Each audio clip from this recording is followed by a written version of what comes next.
মানুষ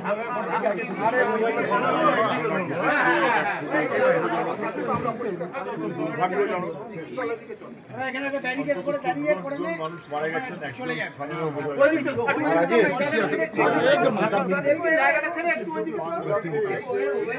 বাইরে থেকে যারা ব্যবসা করতে আসেন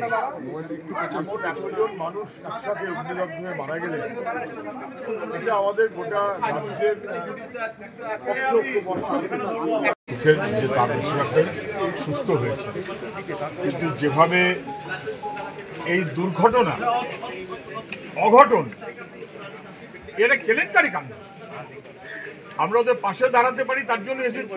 আমার সঙ্গে সুনীলদা আছেন, কল্লোল আছে, ফৈয়াদ আছে, আমরা মানে কিছু করার নেই তো। সমবেদনা জানানো ছাড়া কি করবে না?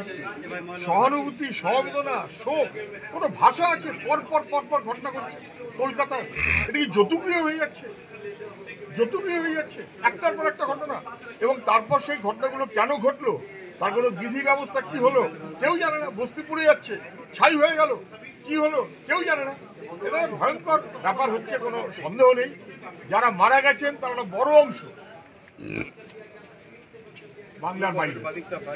সম্ভবত একজন এখানকার স্থানীয় মানুষ, যিনি লাফ দিয়ে প্রথম পড়েছিলেন। কেউ তামিলনাড়ু, কেউ গুজরাট, কেউ বিহার, কেউ উড়িষ্যা ব্যবসা করতে এসেছিলেন। আমরা এমন অপদার্থতা, আমাদের বেআইনি নির্মাণ ভরে গেছে। তো সবাই বলছেন বেআইনি নির্মাণের জন্য তার দায় আছে, কোনো সন্দেহ নেই। বেআইনি নির্মাণ, একের পর এক ধরনের কাণ্ড। আমি জানি না কোথায় দপ্তর, কোথায় ফায়ারের জন্য তো দপ্তর আছে, তাছাড়া মন্ত্রী আছে। বাকি মন্ত্রী কি উৎসব করছেন, মুখ্যমন্ত্রী সহ করুন, কিন্তু ফায়ারের মন্ত্রী তিনিও কি উৎসবে? ভাবাই না কখনো। এই খবর যদি বাইরের রাজ্যের মানুষ পায় যে যখন 14 জন মানুষ পুড়ে মরছে, তখন দমকলের মন্ত্রী কি ফায়ারের মন্ত্রী উৎসবে মত্ত আছেন, সেখান থেকে না কি সব বিবৃতি দিচ্ছে। এই কেলেঙ্কারি কাণ্ড এসব। কবে মানুষ এসব থেকে নিষ্কৃতি পাবে আমি জানি না। কেলেঙ্কারি কাণ্ড।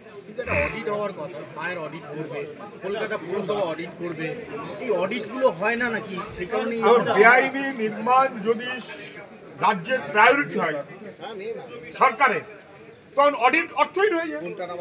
ফলে 22 সালের পর লাইসেন্স নেই, কিন্তু দেখার কেউ নেই। অথবা এই যে ফ্লোর বানানো হচ্ছে, কোথায় একটা বাড়িতে স্কোয়ার ফুট বানালে তার জন্য স্কোয়ার ফুট কাউন্সিলর চলে আসে, আর এখানে ফ্লোর হচ্ছে, কেউ টের পেল না। কিভাবে হচ্ছে কেউ টের পেল না। সবার কি চোখ বন্ধ না মুখ বন্ধ? বলে দিক যে যারা চোখে দেখে না, যারা মুখে বলতে পারে না, যারা কানে শোনে না, তারা সবাই মিলে চালাচ্ছে না কি পশ্চিমবঙ্গটা সর্বনাশ হচ্ছে, যতুগৃহ হয়ে গেছে। তদন্ত ঠিকঠাক হবে কিনা সেটা বলার দায়িত্ব তাদের, যারা তদন্ত করছে, আর সেটা বুঝিয়ে দেওয়ার দায়িত্ব মানুষের। ফলে তদন্ত ঠিক মতন হবে। বস্তির এতবার যে পুরল, তদন্ত রিপোর্ট কোথায় কেউ পেয়েছেন? আমি আবারও বলছি, যখন ফুটছে 14 জন মানুষ মারা যাচ্ছেন, তখন যদি দমকলের মন্ত্রী উৎসবে থাকেন, তাহলে বোঝা যায় যে কত সংবেদনহীন মনোভাবে রাজ্যটা চলছে।